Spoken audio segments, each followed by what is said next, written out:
it's being read. And thirdly, they reinforce and support the main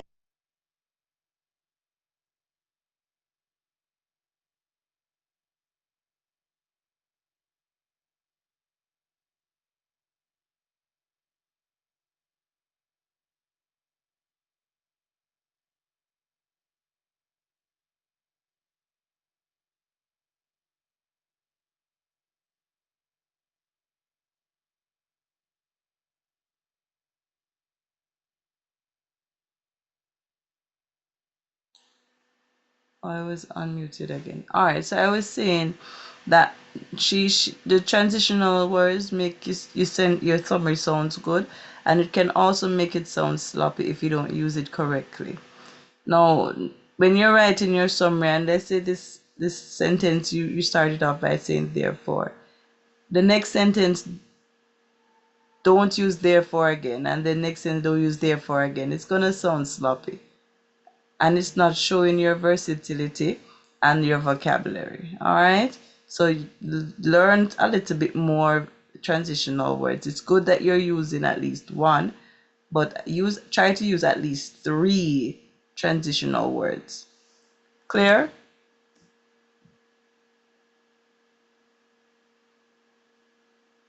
Is that clear? Am I being heard? Yes, please. All right, Kemoya, thank you. We continue. idea being expressed in the passage. Do not neglect your transition words. These are examples of some of those words that you can use, and each transition word can fall into a different category and can be used for a different purpose. Please take down some of these words in each category. If you can take down all, that would be good.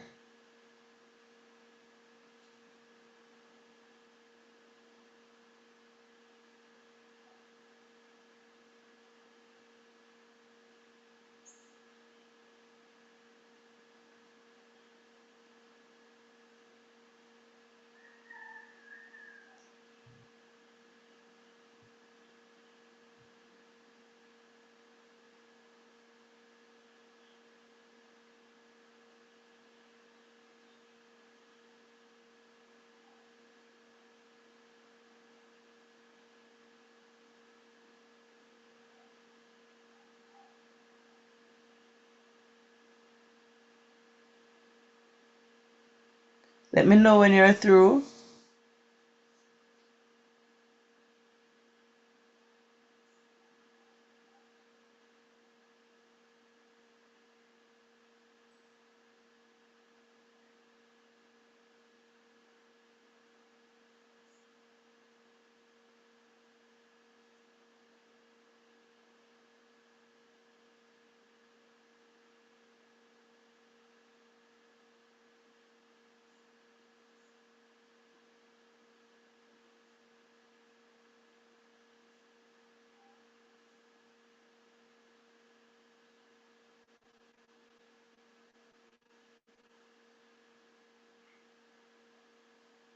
Are you through?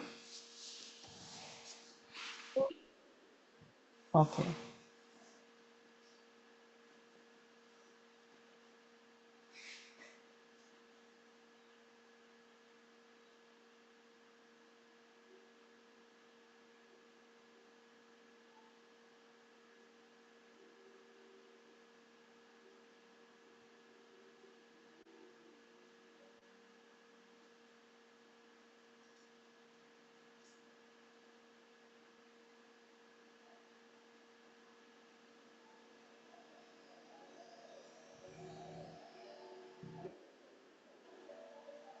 All right, and David speak for everybody else.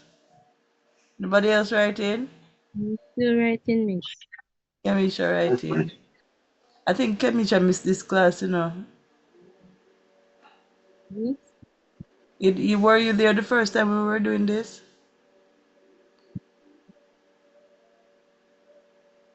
I don't think No, I think you missed that. All right, let me know when you're finished. so. Okay. 'Miss.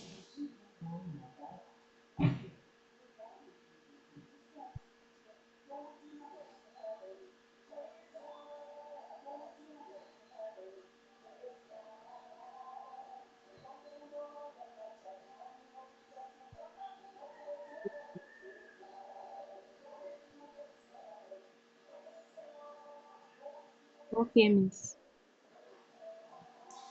All right. Oliphant, you finish? Kevisha? Yes, miss. All right. Kemoya? Yes, miss. All right. Kevisha? Kevisha look like she can't leave the device. Yes? Yes, miss. Okay, good. You have transition words for emphasis, for addition, contrast, and for time. Remembering too that you have a time limit, not a time limit, a word limit to adhere to for your summary, and you do not want to fill your summary with a lot of transition words that are unnecessary. Keep your transition words relevant and necessary. The fifth step for writing your summary would be to reread and edit. Again, you're paying attention to your time limit. You're going to reread and edit, if necessary, the summary to make sure it is clear and to the point. Eliminate repetitive words, too many descriptive words, and non-essential sentences. Then I want you to make sure that you pay attention to the word limit. And I'm going to put this here. When I am marking summaries, if the word limit is 120 words, the first thing I do is to count the number of words you have in your summary. I count every single word. When I get to 120, anything that is after that, I cross out. It will not be read. And your instructions actually indicate that. Anything beyond 120 will not be counted for any mark. Unfortunately, many students who go over the word limit may have important information in the extra that they would have written. It means that those important details will not get counted. Whatever you do, always ensure that you stay within your word limit. Never exceed the word limit. I want to stress that. For summary writing, never exceed the word limit. You want to, as far as possible, use your own words, have all of the relevant information, complete it in time, and stick to the word limit. The final version should read like a whole sensible piece of writing. And always remember to check your spelling and grammar. Did I say stick to the word limit? Stick to the word limit. And then 6, your final draft. You want to check your summary against the author's original. See if the information that you have in your summary matches content from the original without all of the extra information. Have you correctly described the author's main idea and the essential supporting points?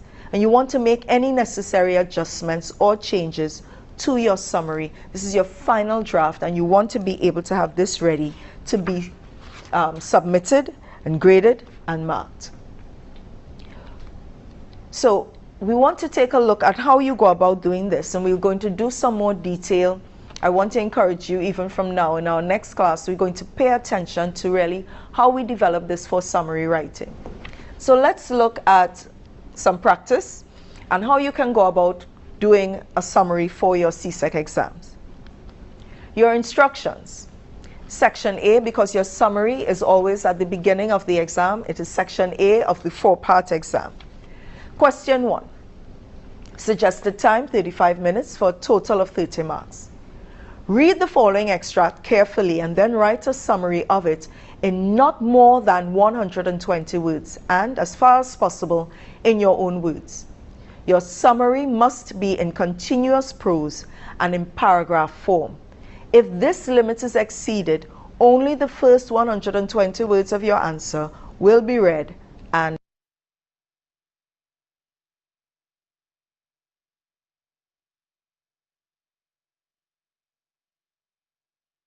Just remember to unmute yourself. Thank you. I keep talking because my children are home now, so the place is a little noisy. Sorry about that. Right, so this is what the instructions usually look like. You don't, it's not 35 minutes anymore because the time is cut down. You have literally 14 minutes to do the sum. All right. Um, and I think the mark 35 has changed, but don't pay attention to that. Look at the instructions per se. And this part I want you to pay attention to. And assessed. I'm not making it up. She said, in your own words as much as possible. Now, I understand that a lot of us is not that creative, and that's fine. However, just cut and pasting from the, cut and paste, because we use IT. Do everybody's familiar with the term cut and paste? Yes, Yeah? miss. Yes, miss. Right. So cut and paste, so you don't change anything. You just cut it and paste it wherever you want. So a lot of us do that, but that technique is not acceptable when you're writing your summary. You must at least try to change something in that sentence, right? You can't just take it up and put it back. No, no. They are not going. What they're assessing is your ability to understand written documents and summarizing in your own words, putting it into your own words as much as possible. Okay? And that is what we're going to practice to do for the rest of this week. We're going to work on the summary because I mean that you guys need to do well in the summary. You need to lift the bar. Some of you have improved, but we need to raise the bar. All right? These are the instructions in your exam. Pay attention here for me too. When it says not more than 120 You see how words, many times she stressed that? It doesn't matter if you have 2 words to complete your sentence to make it a 122. The 2 words not going to be read. So therefore your sentence is going to be incomplete and it's not going to make any sense. So you're going to lose points there. And each word from every I to every to every the and every number is counted. All right? a good guide is, and I'll just come right here, a good guide is to aim for 115 to 120. I would say aim for 110 to 120. Right? Can't go wrong with that.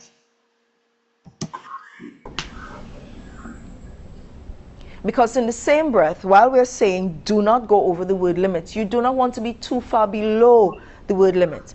Because if you go too far below, chances are you've left out important information, and we don't want that either. So if you've written your summary and you realize that it said 120, and let's say you found yourself with 98 words or 80 something words, chances are that information may have been left out, and you want to go back and see what else you can add that would be relevant. True. Again, it also says, as far as possible, in your own words. There may be some parts of the summary where you may find yourself reusing the author's original words, but as far as possible, try to use your own words. How are you going to do that? You need to build your vocabulary. If you're not building your vocabulary, Hear that thing come back again. Now, Mr. Oliphant, while we were in class the other day, we were practicing our vocabulary, and Mr. Oliphant gave out. And half of these we're not going to see in CXC anyways. Right, Mr. Oliphant?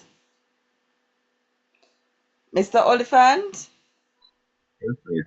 Did you not say so? All right, so here we are again about this important issue called vocabulary.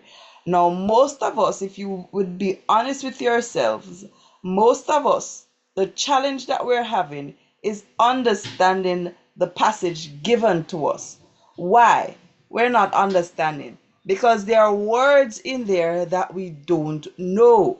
And if you don't know these words, then it's going to be difficult for you to understand the passage. Hence, your results in writing your summary is going to be poor. Now, if we tackle this issue called vocabulary building, if we build our vocabulary, then it would give us a greater chance of doing better at the summary. True? Are we following? Yes, miss. All right, let's continue. Vocabulary, summary writing is going to strangle you. But you can Let me put that background here, overcome so. any struggle. Try to use your own words. How are you going to do that? You need to build your vocabulary. If you're not building your vocabulary, summary writing is going to strangle you. Hear that, Mr. Oliphant? Yes, miss. Okay. But you can overcome any kind of difficulty that summary writing may pose. But you need to take some time and build your vocabulary, work on your reading and your writing skills so that you're able to write a successful summary. Third thing I want you to pay attention to, the summary must be in continuous prose. That means the last paper that I got, somebody wrote their summary, like almost in bulletin point, like, listing. No, your summary cannot be in like bulletin or listing. It should be a complete paragraph or sentences put together. It cannot be point one, point two, point three. No. It when they say continuous prose, it must flow. Just like they give you the passage and you have paragraph one, paragraph two, and it's flowing, it's the same thing they're asking you for. They are aware that you'll be taking out the points, but they don't want you to list the points. Okay? We said that just now. You're not going to write bullet points. You're not making notes to submit. You can write your notes, but your notes are not what you're going to pass off as your final summary. And you're going to put it in continuous prose in paragraph form. And remember I said, if you exceed the limits, only the first 120 words will be read and assessed. It doesn't make sense to spend all of that time in an exam writing information that will not be marked. You want to be very economical and very purposeful when you're doing your summary. So make sure that what you write will be assessed. So let's take. And what I've realized too with some of us writing the summary, we are convinced some way, somehow, I don't know how or where along the line we got this conviction, but we are convinced that we must start our summary the same exact way that the original document was written. No, you don't have to. You can start your summary by simply stating the main point, right? This shows that you have grasped have a good understanding of what you're writing about, right? That's a nice way of starting it. So when I see you starting your summary with the exact way that, yes, Oliphant, Mr. Oliphant? Mr. Oliphant, you were saying something? No, miss. When I see you start your summary the exact way, it kind of gives me less confidence that you know what you're doing or you understood the passage any at all. All right? Take a look at that passage. And this passage is taken. All right, we're going to pause here for a little bit. I'm going to ask you, can you see this? From, and if we look at the bottom of the Oh page, God, can it you? says adopted from David Jessup, The Bitter Taste of Sugar. Sky I want Writings, to May, June 2006, come off a pages little so 36 to 37. before I pause it. So immediately, we know that what we're going to read has something to do with sugar. Sugar, right. And that the time period in which it would have been written was 2006. It's not too far away. Right now we're saying. So you see, all she did was to read the footnote or who the paper was written by and what it should be about. So you have a kind of understanding already that, hey, this is going to be talking about sugar, right? I wanted her to go up a little further. It's about 14 years ago, about the age of some of you who may be doing this exam, but it's not in the 1900s or 1800s. So let's take a look at it. Although some Caribbean states went out of... All right, so it's not going to move. All right, so,